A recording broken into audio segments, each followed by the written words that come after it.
I think the most transformational moment in a boy's life is when he feels welcomed into manhood by a father. And it's something that probably you wanted your father to do, or you wanted another man to do, but most men haven't had that happen ever. And it's really been a missing piece of our society, something that our society was really built and born on. But because of that, we have a whole bunch of men who are growing old, but they're not growing up, right? They don't feel capable, they don't feel confident, they've never been welcomed. And it becomes this incredible, painful, giant missing hole in our lives as a man. The beautiful thing is that we get to give that opportunity to the men around us, to the young men around us. Last year, we built a rite of passage into our BraveCo conference because we believe so much in welcoming young men up to being grown men. And it's a 3.1 mile Tough Mudder course. We thought it would be great. We thought that it would be exciting. But what actually happened was it was the most transformational thing that we did all week for both the young men and the grown men. It's one thing as a father.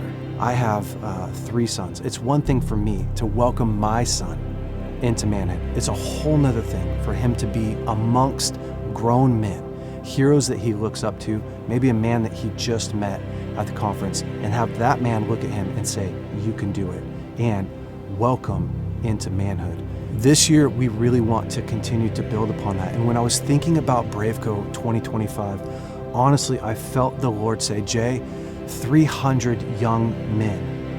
300, that's what you're supposed to go after. I really feel, men, that we're supposed to gather the young men. Go gather a boy who doesn't have a father present in his home. Go gather your son and his friends and bring him so that we can actually reverse the curse that's been on our lives.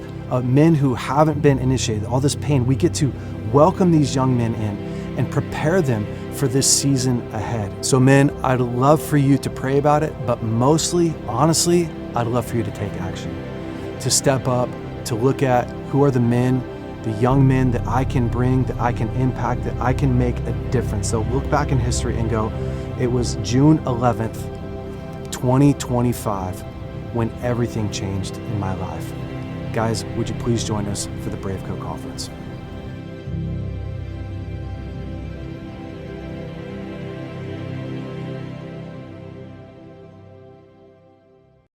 We live in a time where masculinity is shamed and men don't know what it means to be a man.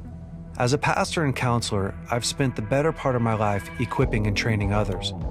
My goal with this show is to translate my hard-earned experience into tools and tactics to help you become stronger as a man.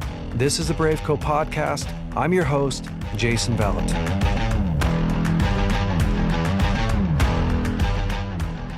Welcome back to the BraveCo podcast. This week, men, I'm doing a bonus episode, a preview to our marriage series that's coming up really soon. And honestly, I've been thinking about this for a long time. Our marriage series is going to be awesome. We have Dr. Henry Cloud. I've got Danny Silk. My wife and I are going to come on.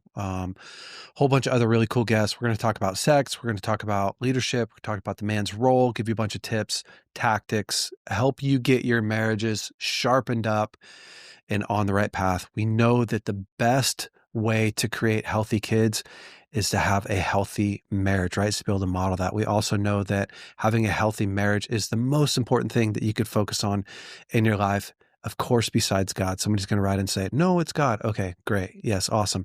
Besides that, it's your marriage. It's not your job, right? And so we just wanted to come and give some really, really good foundational tools and keys to help you men and even myself build a deeper, connected, healthier marriage. And so that's what we're focusing on. But I've been thinking about this a lot. I was recently in a counseling appointment and I saw this dynamic play out. And as I was helping this couple through this dynamic, I went, oh my gosh, I think there's a lot of guys that are struggling with this piece right here. And I really, really want to kind of unlock and open up and give you this tool.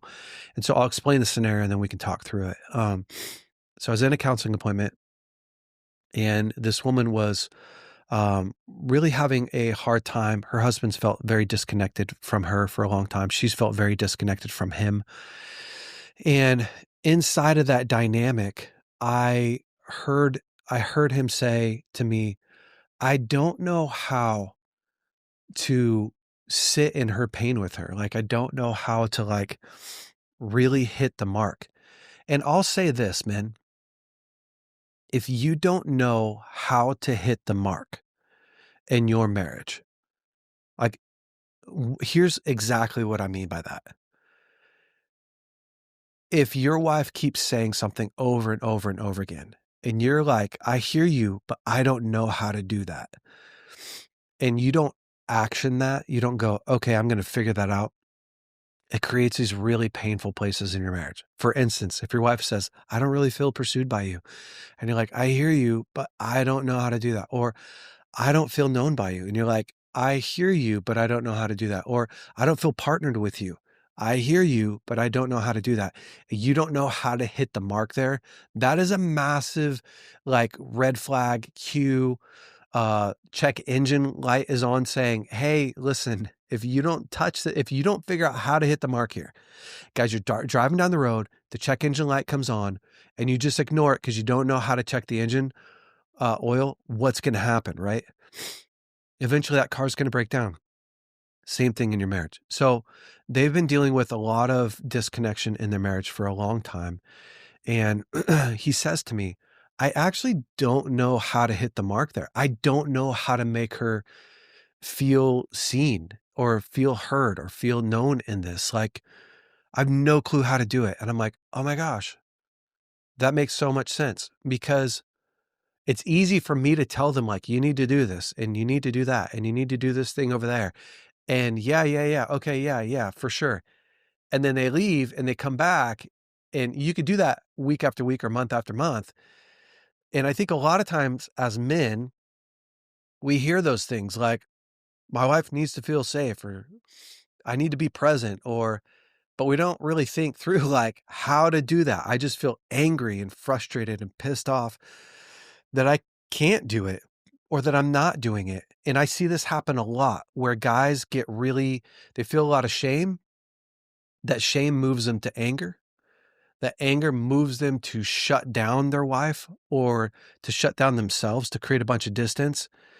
And that becomes a punishment. And so she doesn't want to bring it up anymore, so I don't have to deal with it. Does that make sense? So that's a big protection. Is a wife brings up, hey, I'm not feeling pursued. You feel shame because you don't know how to pursue her. So you feel a bunch of shame. You either get angry or you shut down, creates a bunch of emotional distance, creates physical distance. She doesn't want to bring it up anymore because of that punishing distance. And so now she doesn't share anymore, that she feels distant from you. So now you don't have to hear that you're not hitting the mark and you're just living disconnected. We're just not talking about it. That's the cycle. And honestly, that's the cycle that he was in. Is I hear what she's saying. I instantly, when she brings it up, feel a bunch of shame. That shame moves me to anger. I actually get angry. I get defensive. I get short. I can be mean. I shut off. I stonewall. I shut off my emotions. I create distance with her. I don't come close. And then eventually that pushes her, that pushes her back into where we're not talking about how she's not getting her need met.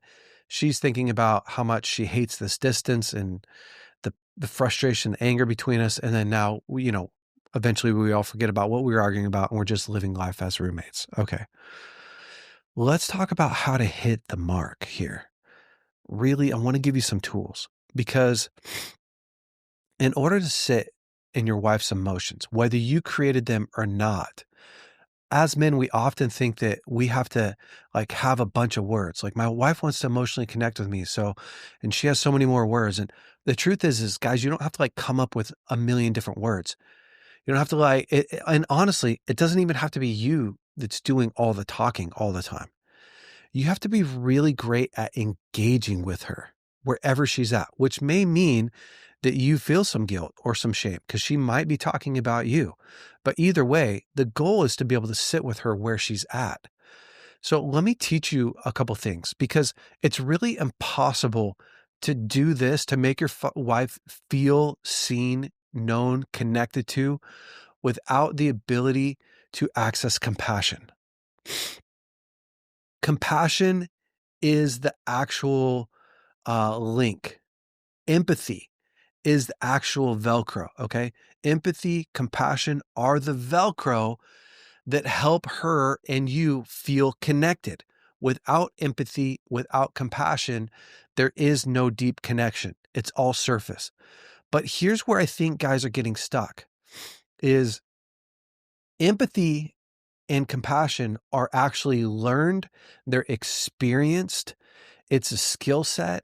It's also something that was given to you and taught. So if your parents were very compassionate, if you grew up in a home very empathetic, if you grew up in a home where your emotions were validated a lot, that is something that was practiced and therefore you know how to do that. If that didn't happen, pay attention, man, then what you're doing is you're shutting out your own emotions. So you don't even validate your own. Therefore, you don't validate anybody else's. What you do is you come with sympathy. What sympathy is what you give to the cash register, the cashier, that you say, how's your day? And she goes, my day's tough. Oh, really? Yeah. What's going on? Oh, I broke up with my boyfriend today. Oh man, that sucks. Yeah. So sorry for you. That's sympathy. Sympathy isn't, I'm putting myself in their shoes. Sympathy is I am sending a gesture out to you that says, I'm really sorry for what you're going through. It's very detached. It's empathy, but from a long ways away. Hey, sorry you're stuck over there. Have a good day.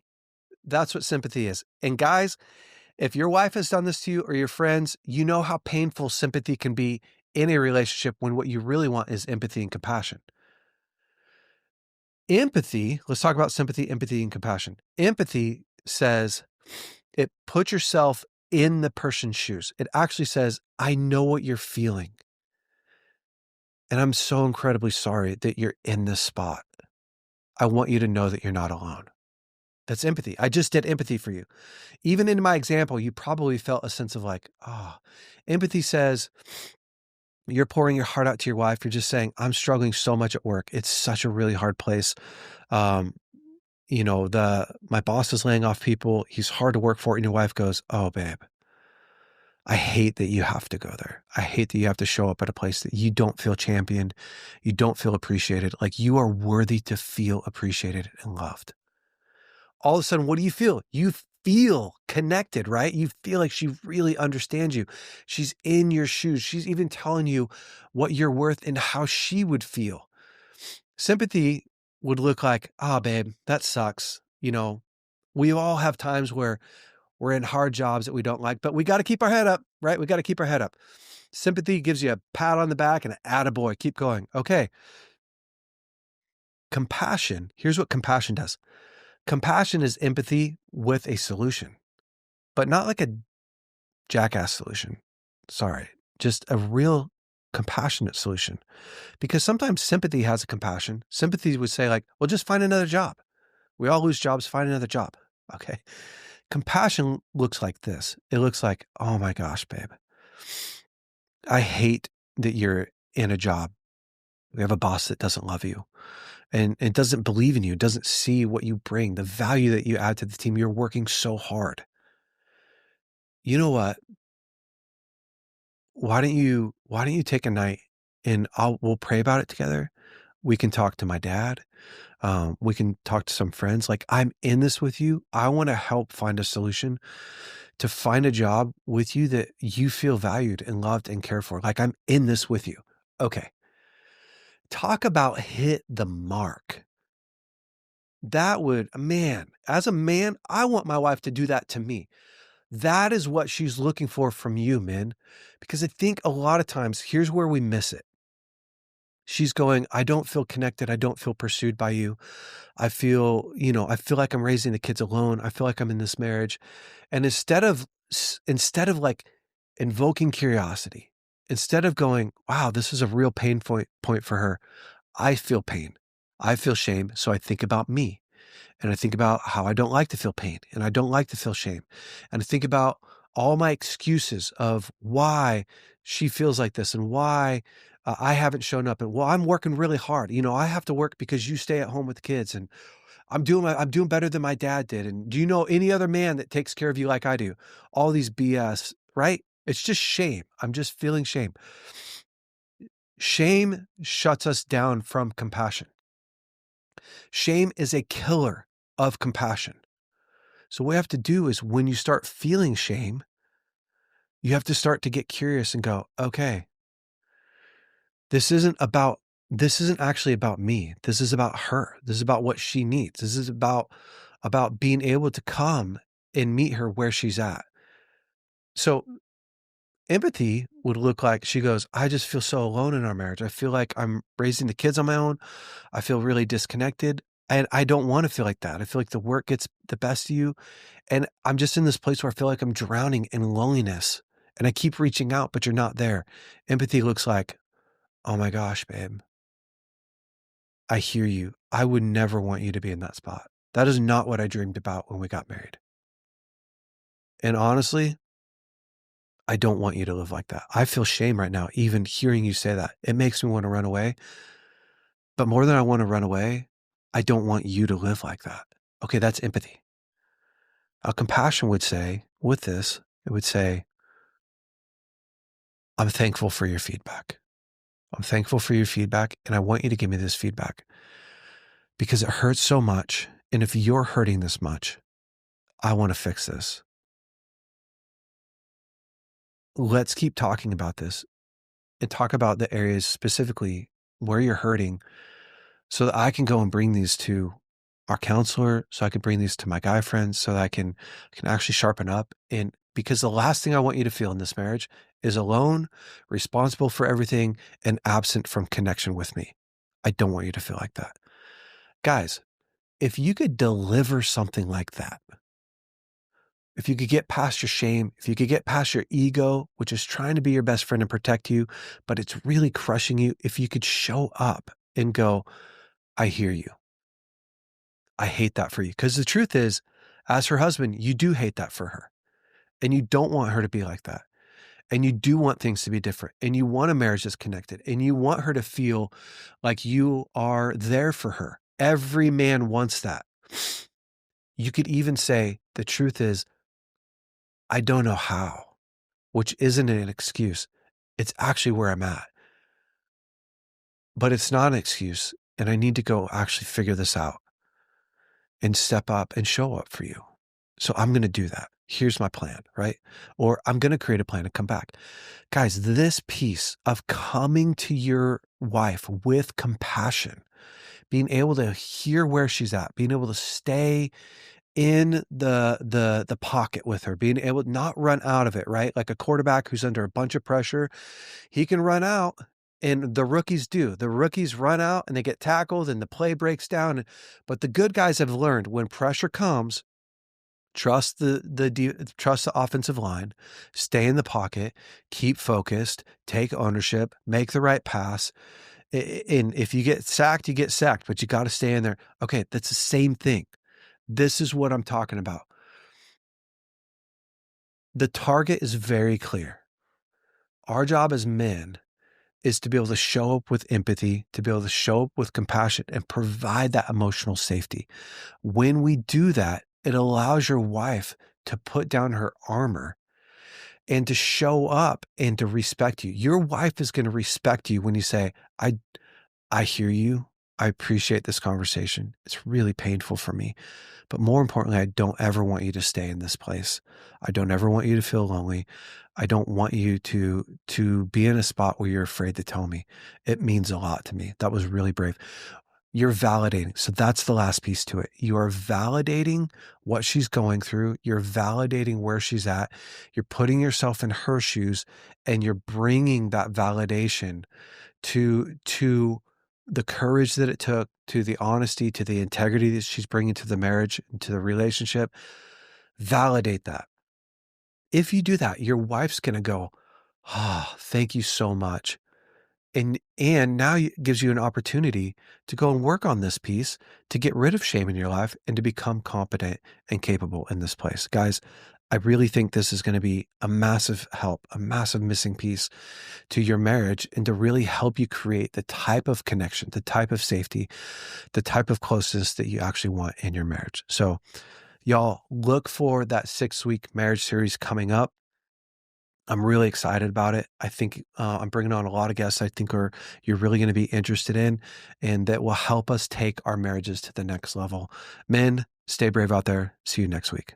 Hey, BraveCo men. Hopefully you loved this week's episode. Listen, if you have not subscribed to our podcast, you are already behind. Go ahead and click right here to subscribe to our podcast. And if you have not watched last week's episode, you can click right here and watch last week's episode. And listen, if you want to upgrade your wardrobe, you can check out some of our new hats that we have in stock and all our other swag. Go to braveco.org and you can look at our store there. Have a great week. We'll see you next week.